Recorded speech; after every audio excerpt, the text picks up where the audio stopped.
Right. So as you know, this is a webinar on content amplification. As Andrew pointed out, one of the things I found was the big problem with companies wasn't necessarily that they were struggling to create content, it was that they were struggling to get people to actually see that content. So we're going to go through that a little bit today. A bit about me. I've been a copywriter and content marketer for probably about 11 years now. Created content and content strategies for hundreds of businesses all over the world. Some of the ones you might have heard of would be eBay, Gumtree, fantastically boring project with the UK government, and Universal Studios as well. And now I run Converge, which is a business that helps people get their content in front of more of the right people. So we do content amplification every single day. Just a little bit of an intro about what we'll be discussing today. We're going to start with the state of play. So I'm going to share some numbers and some statistics, some of which may surprise you. You might already know them, but you might not. Then we'll move on to what content amplification is, the practice of content amplification, and the benefits that you can get from it. And then I'll share a few tips on how you can get started with it. It's not going to be ridiculously in depth because we'd be here for weeks, but it'll provide some idea of how you can get started when the workday starts after this. So we'll get started. Organic traffic, the holy grail, the thing everybody wants from Google, the thing everyone hopes for when they publish their content. I'm not going to be able to get any answers from everybody, but I'd just like you to think for a second about what that percentage might represent when it comes to organic traffic. All right. Well, it's 90.63% of pages get no organic search traffic from Google. And actually, this was some research done by Ahrefs back in 2020. The likelihood is that percentage is probably a bit higher now. So 9 out of every 10 pages published to Google get no organic traffic. What does that mean, though? If you are publishing and hoping, it's not worth it. There isn't any hope. Google, Facebook, Twitter, and LinkedIn, all these giants, the people we rely on to send interested customers our way, are doing you no favors when it comes to organic traffic.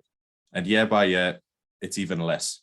So the idea here is don't publish and just assume because we've put some content out there, people will see it and we're going to start generating subscribers, new readers of our content, and customers. It just doesn't work like that. It probably does for the likes of Forbes, Fortune, CNN, BBC, those huge giants of the media, but for everybody else, there isn't much of a prayer.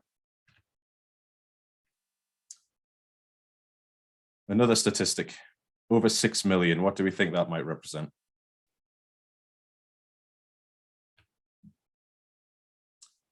Over 6 million blog posts are published daily, or over 2.5 billion annually.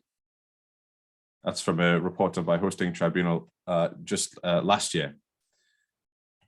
That is an astonishing number of blog posts. It's almost unbelievable, really. Now, not every single one of those is going to be competing against your content in your niche or your industry, but it does give you an idea of just how much noise there is out there and how much competition for attention there is out there. So the thing to ask yourself here is, how are you going to get your content? How's your content going to be seen or heard above that noise?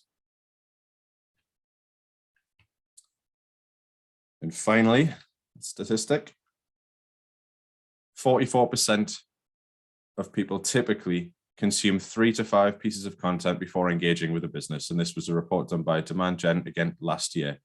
So that is nearly half of your potential customers who are reading 3 to 5 pieces of content before they even decide to engage with your business. So what do these 3 statistics show? Your customers want to see your content, but unless you do something about it, they're not going to see your content. So it's about providing your customers what they want, and that's clear. But how exactly do we make sure they see the content? We do content amplification, of course. If you're creating content in 2022 and you want people to see it and engage with it, you need to amplify it. It's as simple as that.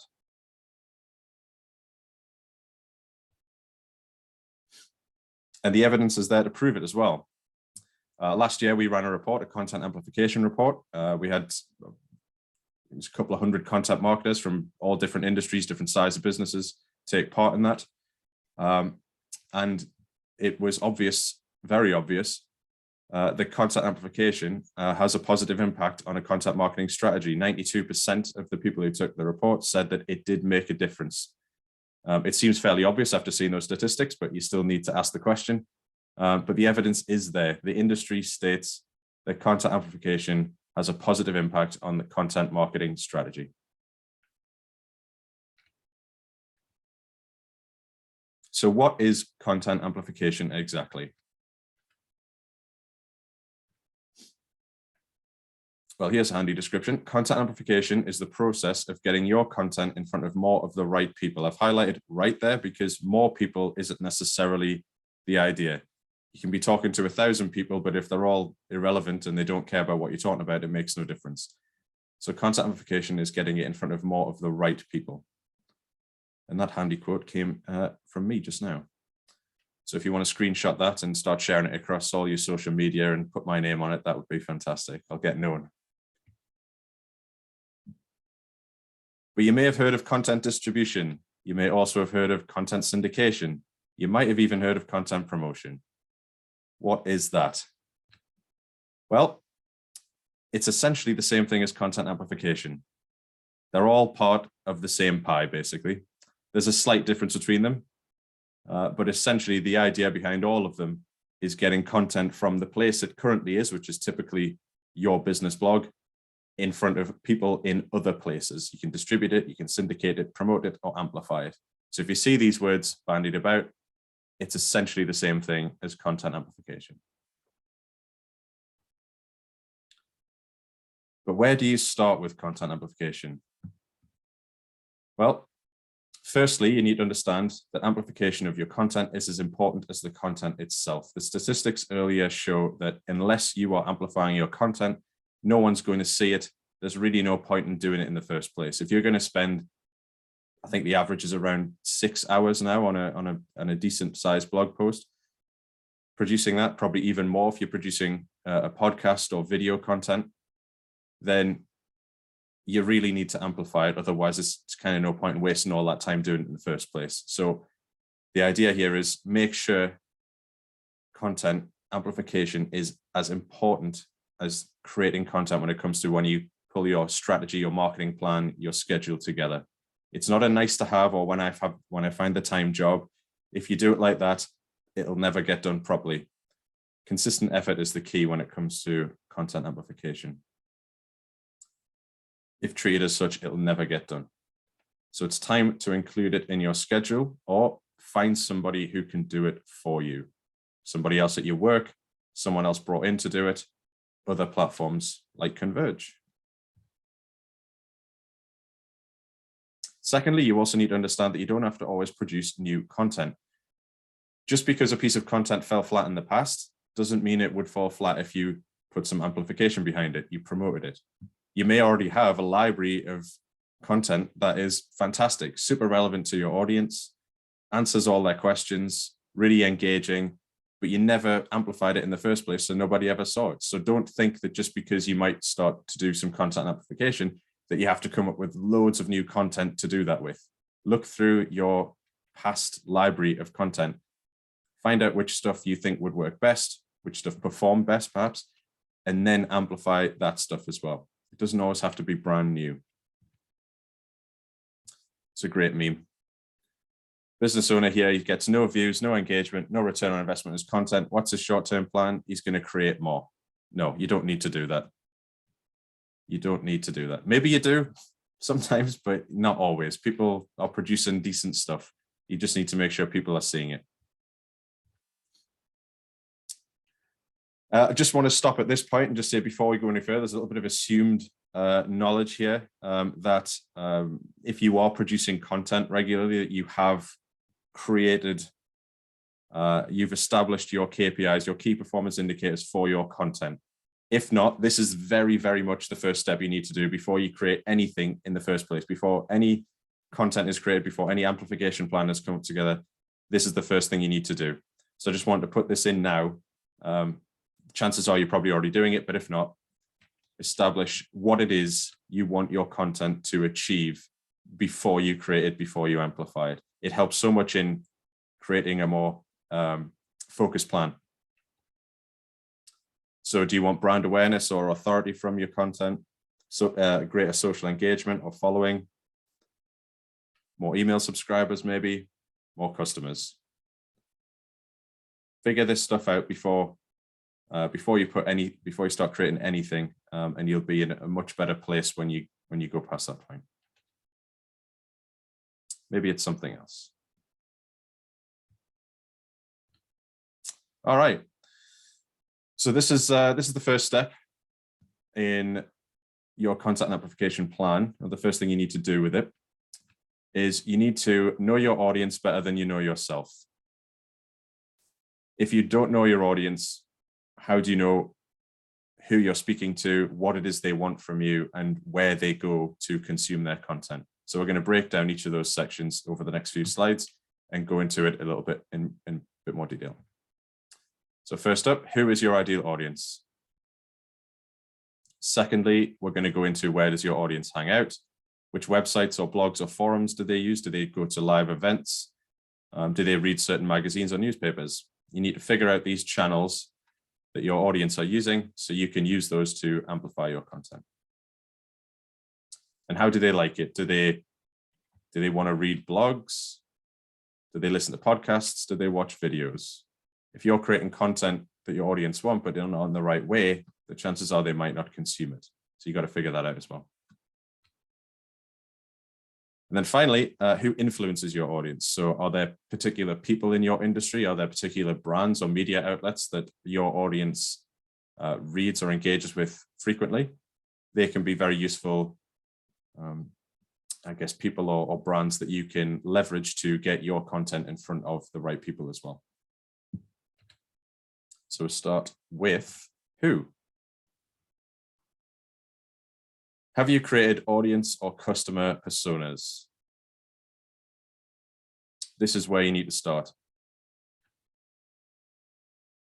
And the more detailed you can get with it, the better. So what you want to be doing here is figuring out who your ideal audience is.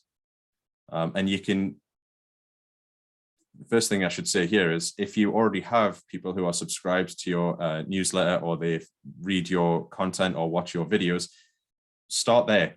Use those people, ask them questions, find out more about them, understand what they want from your content. You always should start there before you start doing the making it up in your head type of stuff when it comes to creating audience and customer personas. But you should be writing things down like perhaps the age. These are not just limited to this. There's obviously a lot more you can do, but these are some examples. The age, location, the gender, profession, the income, the interests, the motivations, frustrations, and the goals, both personal and professional. So you start to build out this idea of who your ideal audience or customer is. Once you know that, you'll have a much better idea of what type of content you think will resonate or be relevant to that person. And also you'll start to think about where that person might go to consume their content as well. So it all starts here. And then we move into what do they want? So do they listen to podcasts? Do they watch videos, blog posts? Are they fans of reading weekly or monthly emails? If you've got a more academic crowd, perhaps they want white papers or reports.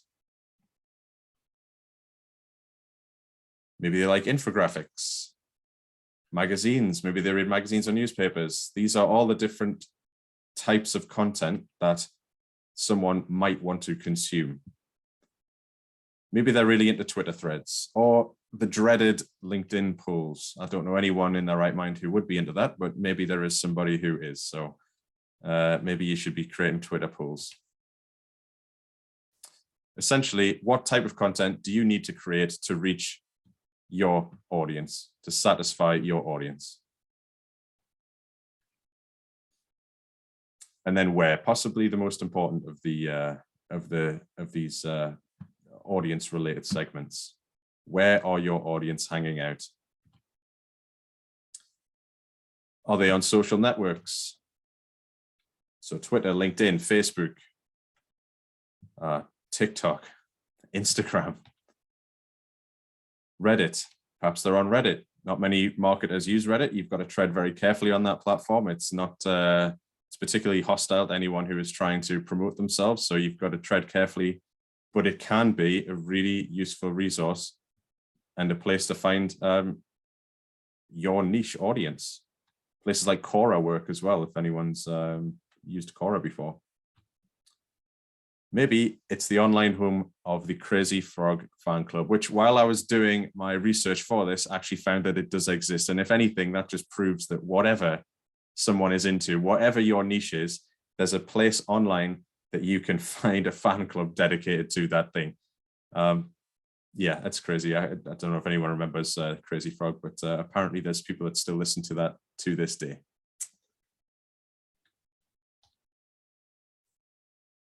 So these are the channels you need to use to amplify your content. And one thing I should mention at this stage as well is the more time and effort you can put into this research stage before you actually do the amplification, the less time or money you're going to waste when you actually do the amplification as well. There's always going to be an element, as there is in any marketing, of trial and error, but the more research you do, the less trial and error it is. So just make sure to spend a bit of time figuring out who your audience is, what content they want, and where they want to see that content.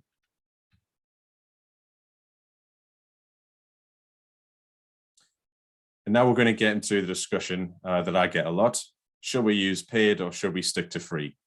Well, if you go back to one of the statistics I mentioned at the start, organic traffic is, I guess you would consider a free resource. You're publishing your content on your blog and you're expecting traffic. It can be hard to get good results from free, but they are a great place to start. It's a great place to trial amplification and figure out what sticks and what doesn't. These are the two channels as well that are in your control. If there's media people or marketing people in the watching today, you obviously know of earned channels as well, but as earned is almost entirely out of your control, it's not something we're going to concentrate on today. So we're going to stick to the two that you can control, the stuff you own free and the stuff you pay for. So free would be things like if you've got an email list, to start sharing your content out to that list and try and build that email list. Social media platforms, so whichever ones are most relevant to your business and your audience, start using them to share your content as well. And I think I mentioned earlier, the key thing here is consistent. It's not just, oh, I forgot to do it last week, I'll send a tweet out. You know, it won't work. No one will see it. You have to do this consistently. And obviously search engines, but as proved by the opening statistic, it's not really something to rely on or rely on too much when it comes to generating more awareness of your content. Paid channels, and I should stress as well that paid does not mean expensive. It does not mean you have to spend an absolute fortune on your content amplification. I'll get to a statistic after this, so just bear that in mind. Paid is not expensive. You can do things like pay-per-click advertising. You can use press wires if you've got a press release and you want to send that out and you want to get in front of a large number of journalists. You can sponsor things like email newsletters or websites, perhaps live events. There are amplification platforms like Converge. Be remiss of me not to mention that on this. And you can use influencers as well. So as I mentioned before, you find people that are particularly influential when it comes to your niche or your audience, and you can often enter paid partnerships for them to help share your content or your products and services.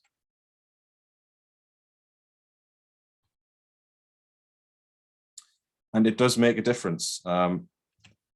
As part of the content amplification report we did, we asked all the people that took part on a scale of 1 to 5, how much additional impact does your paid amplification have on your overall results? and it's at 93% there, at least some additional impact, and nearly 50%, fairly significant additional impact. So it does make a difference. And again, I do stress, paid does not mean 5 figures a month.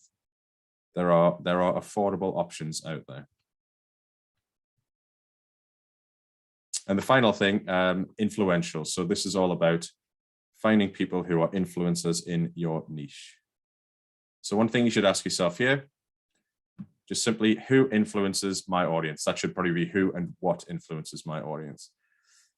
So spend some time looking for people within your industry that you think are particularly influential, that have some kudos, some authority, and see if there's a way you can work with them.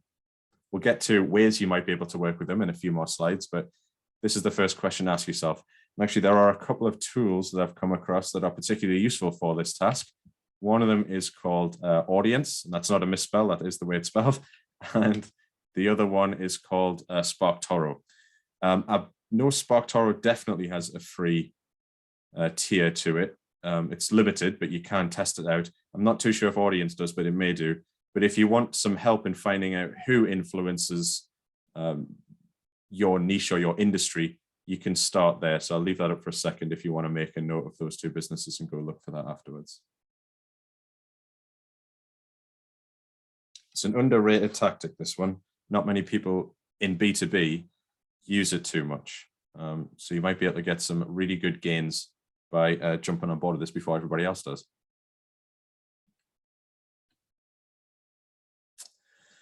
Now we'll get on to some of the stumbling blocks. I'm amplifying my work, but still seeing poor results. I do get this occasionally, and I get asked, why is that happening? So typically, it's one of 4 reasons. Now, I'll go through them and explain a little bit as I go through. So one of the reasons could be you've produced something of low quality. Basically, your content isn't good enough. Maybe it fits, maybe it's relevant, but it's not giving the right answer. It's not high enough quality. Nobody wants to share it. Nobody's reading it because it just isn't good enough.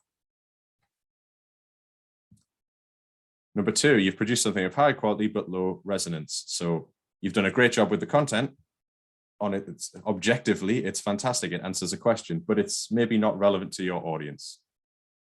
This often happens when people start creating content around things that are just very popular at that time, and they're trying to jump on a bandwagon and grab some traffic off the back of it.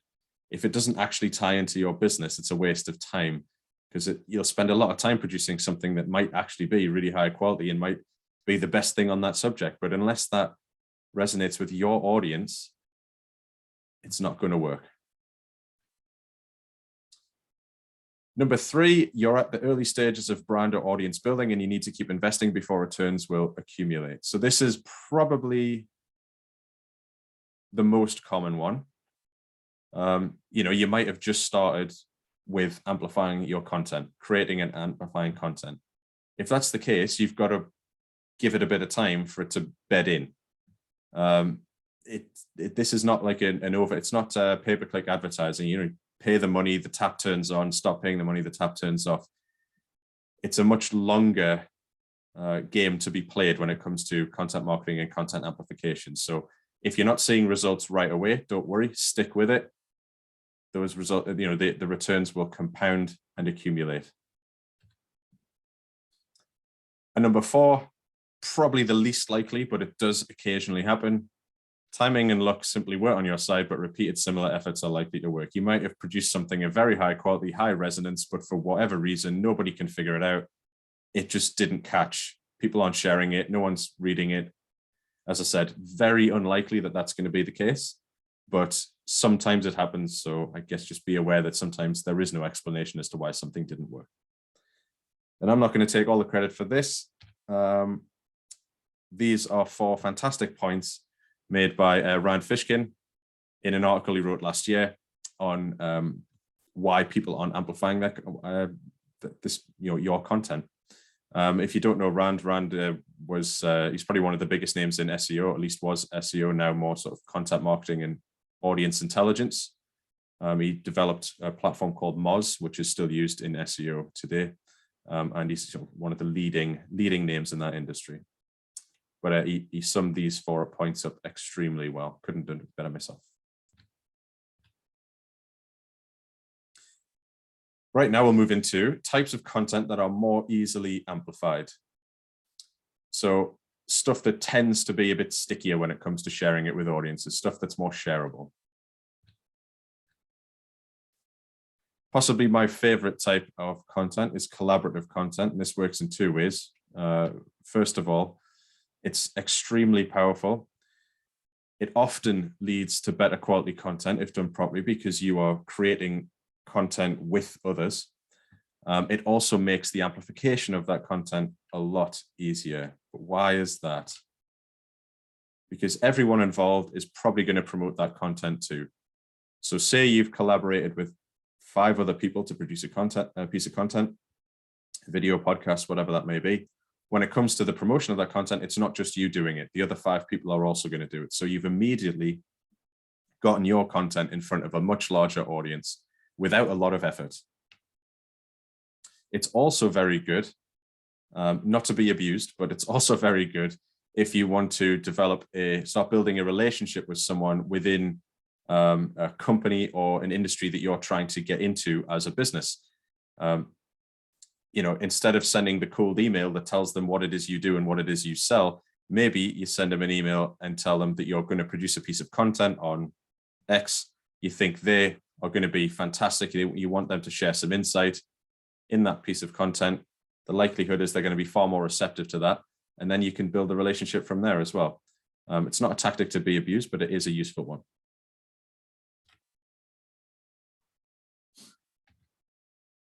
And here's an example. So back in 2020, we produced a piece of content on content marketing trends, an article essentially about what we thought was going to be happening in content marketing in 2020. And I got in touch with 12 industry experts to share their thoughts in that piece of content as well. And it worked extremely well. Not only did the piece of content get a lot of coverage on social once it went live, but I was actually able to develop fairly good relationships with each of those 12 experts that continue to this day. And I've worked and collaborated with them on projects over the last 2 years. So it worked on both counts. It got some great traffic and awareness for Converge. It also developed some excellent business relationships off the back of that as well. The next piece of very amplifiable content is original research. It's probably the hardest one to do on this list, but certainly the one that possibly could get the best returns. So I don't know if anyone knows who Andy Crestodina is, probably one of the biggest names in content marketing. And he's quoted as saying, "There is one type of content that crushes almost anything else you can publish, original research, but most companies never do it." I think the reason that most companies never do it is it's very hard to do. It takes a long time. You've often got to do some surveying. That can often take months to do. Then once you've done that, you've got to get all the results together, go through it and start to pull together a report. And then off the back of that, different blogs and various other things to display the results of the survey. But I would implore you not to be like most companies. Give this one a go. I can, from my own personal experience, attest to the fact that this actually does work exceptionally well. This is probably the most powerful type of content in terms of how it can be amplified. And here's another example. The report that I've mentioned several times in this webinar so far, the amplification report that we did. It was a 30+ page report sharing the results from a 2-month-long survey that we ran at the beginning of 2021. Once it was pulled together, we got hundreds of shares, likes, and comments on social media. Lots of backlinks from other websites that took the amplification report and pulled it apart, sharing different statistics and linking back to our site, mentions on other websites. And and even appearance on a leading content marketing podcast as well, who found the report from somebody else that had shared it, got in touch and asked me to come onto their podcast to discuss content amplification and the report, the findings. It also led to some collaboration, again, with some of those industry experts I mentioned earlier. Some of them were involved in the process of this, and they were able to share it with their audiences as well. So this is actually still getting shares this day. I get updates every week tracking this, and there are still people taking this and sharing it, which is why we're doing it again this year. It was a lot of effort to pull it together, but the results were excellent.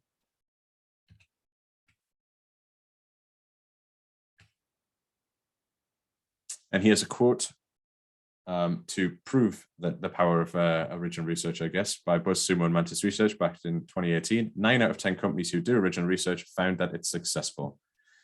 I guess the issue there is how many companies are actually doing it. I'd like to know the percentage of companies that are actually doing it in the first place. So I can not guarantee, but I promise that it will be worth the effort if you decide to do original research.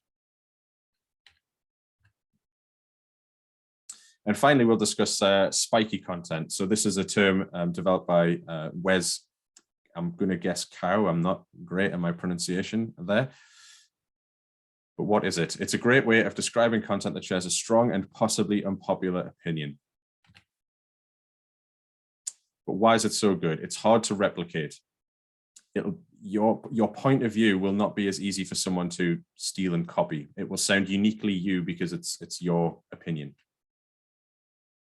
It helps your content stand out and, by association, your brand.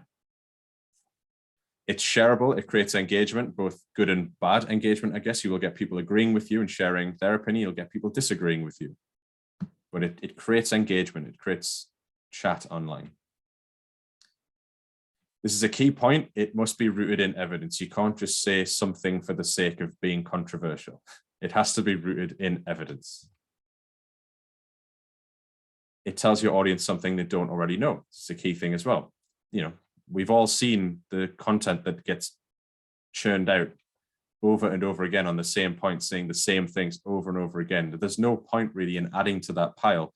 So try and come at a particular topic, even if it's a very popular one and one that's been discussed a lot, and try and come at it from an angle of, you know, I'm going to say something that people don't already know. I'm going to share an opinion that people haven't already heard. It does require conviction, though. It's a scary thing to put your opinion out on the internet and have other people judge it. But you know your stuff. You're the expert in your industry.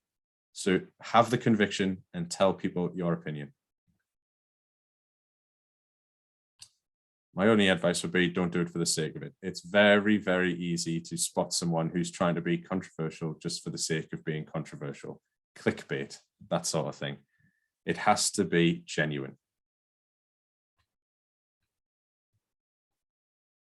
Here's a really good example that some of you might know. You may have watched a very popular video from a few years ago, Simon Sinek's Start With Why, which then he wrote a book about. Became a phenomenally successful business book. Well, someone that I know, Mark Schaefer, decided to write an article called Please Let's Not Start With Your Why. And he actually argues in the article that most of the stuff he purchases, most of the brands he interacts with on a daily basis, he doesn't care about their why. And he actually goes through a list of things that he buys and says, you know, I buy this every day, I don't care why. I buy this every day, don't care why. And he actually argues that starting with why is irrelevant because your customers at the end of the day probably won't care about it. And I guess one of the things you should do just to see if you agree with this or not is think about those things that you do purchase either in your business life or in your personal life, and think about, do you actually care about the brands that you're purchasing those items or services from? And if you find yourself thinking, I actually don't, maybe there's some credence to this argument. But this wasn't just a bit of clickbait from Mark. He argued his point and rooted it in evidence, his own anecdotal evidence, but evidence nonetheless.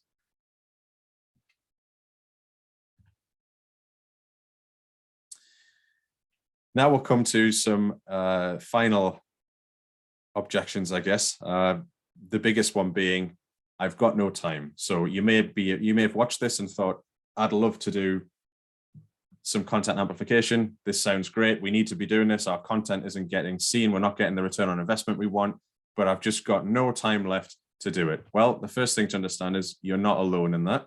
Around 85% of the content marketers who took our survey last year said the biggest reason they didn't amplify their content as much as they'd like or at all was because of a lack of time. And it was usually due to other tasks. So just the other things they have to do within their role at work.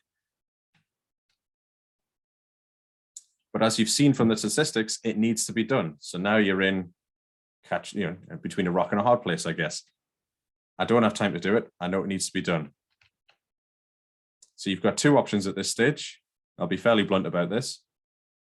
You either find time to do it yourself or you find somebody else to do it. That's it. You've got two options. If you're going to produce content, then you need to amplify it. So you have to either do it yourself or find someone else to do it. The other thing I often get is, what results can I expect? Well, how long's a piece of string? This is a tricky one to answer. It's not one size fits all. Bit of a mouthful here, but different companies in different industries sharing different content to different audience should expect, strangely enough, a difference in results. It's impossible for me to say what worked for company 1 will work exactly the same and produce the same results for company 2. The only way you'll find this out is by doing it. The one thing that can be guaranteed, though, is that if you do amplify your content, it will be seen by more people than if you don't. So it will generate more of a return.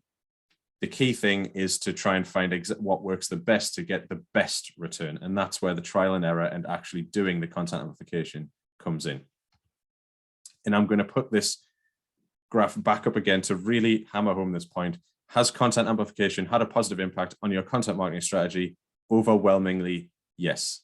And it's hard not to see why, because if you just do what you've been doing and the thing that hasn't led to the return on investment you want, and you just continue doing nothing, you shouldn't expect the results to change. Even by doing a small amount of amplification, more people will see that content. So it will have a positive impact. So we'll sum up quickly, just some key takeaways from the webinar. Number 1, organic isn't enough. Remember this, if you want a better return on investment from your content, you need to amplify it. Relying on Google or Facebook or LinkedIn to do the work for you is not a strategy. Do your prep, assign KPIs, and deeply understand your audience, who they are, what they want, and where they want to see your content. The more time you can spend in this section, the less time you'll spend in creating and amplifying, and the better the results you'll get. And finally, commit. You have to find time in your schedule for consistent amplification. Or if you don't have the time, find someone who can do it for you. That's one of the things Converge can help with. But as I pointed out earlier, there are many other things you can do as well when it comes to paid amplification that can also help.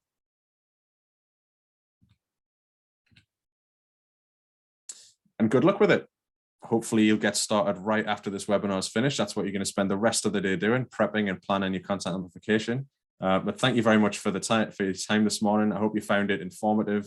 If there are any questions at all, happy to answer a few of them now. I'm not sure how long we've got left. If not, if you've got some questions to ask me afterwards, you can email me at james@converge.today.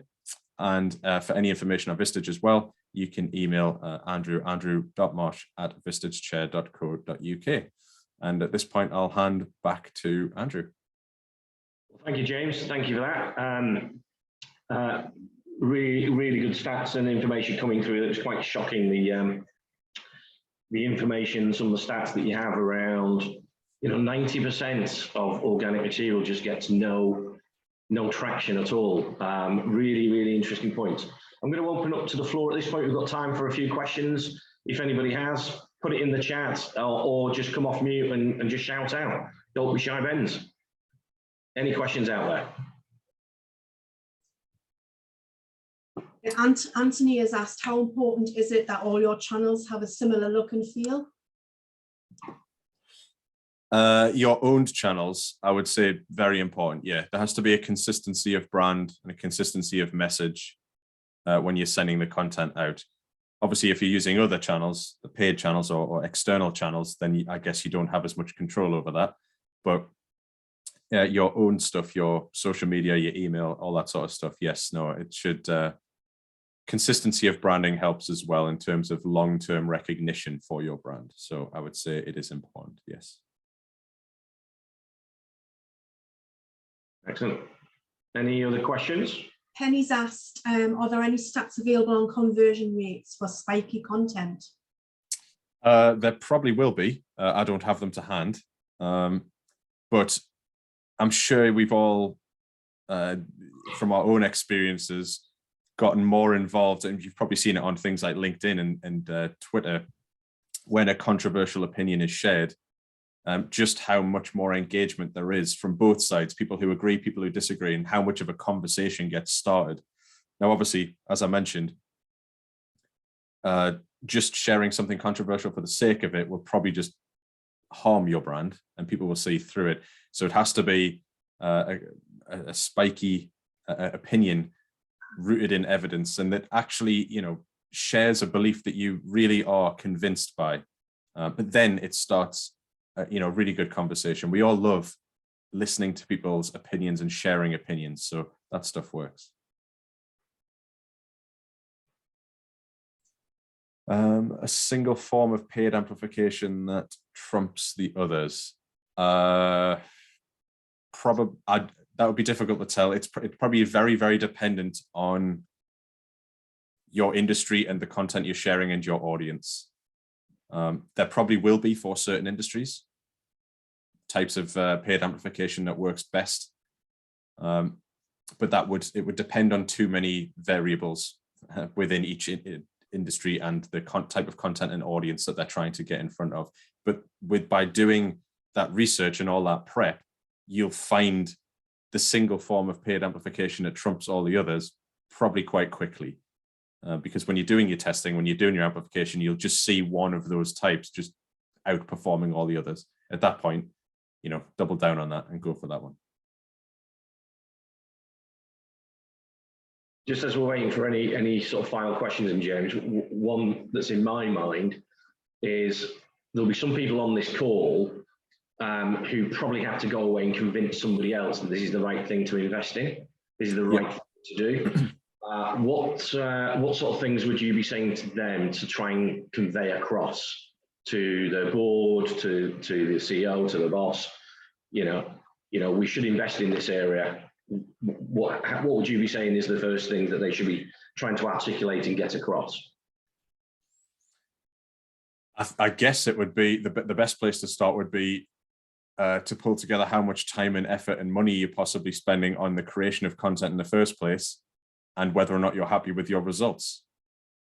If you're looking at your results and going, this isn't good enough, we're not getting a return on the investment, not enough people are seeing this, engaging with it, subscribing to our emails, coming along to our webinars, whatever it might be, then the business case is right there. Because if you continue doing that, it's just costing time and money that's going to waste. If you add the amplification on top of it, which, as I mentioned does not necessarily mean you have to spend a fortune on it, you will start to see better results. But the only way you'll know that is by doing it. But if the results aren't good enough right now, if you're looking at them and you think we need to do better, we can do better, there's the business case right there. Because if you continue not amplifying and just publishing and hoping, as I mentioned in the one of the opening statistics, then you're not going to change the results that you're getting. Okay, there's a follow-on question that's just come through in the chat, James. So if you've got an audience that's across B2B and B2C and the range of audience, would you draw multiple content strategies? Yes, I probably would. Yeah, if that was me, I would come up with a strategy for B2B and a strategy for B2C. I mean, these days the lines are blurring more and more between those two, but there is still a difference. Again, it would probably depend on the industry as well, but I would, as a start, I would drop a strategy for B2B and a strategy for B2C separate, and see where you've got some crossover. There might be, you know, the Venn diagram with the two circles, where there might be a bit where it crosses over in the middle, where that stuff in the middle, you can go, actually, if that works for both, let's concentrate on that, because then it's more efficient use of time and possibly money as well. But you'll only know that when you drop the strategies separately. Then you'll figure out, actually, we can hit both of them by doing this bit in the middle. Yeah.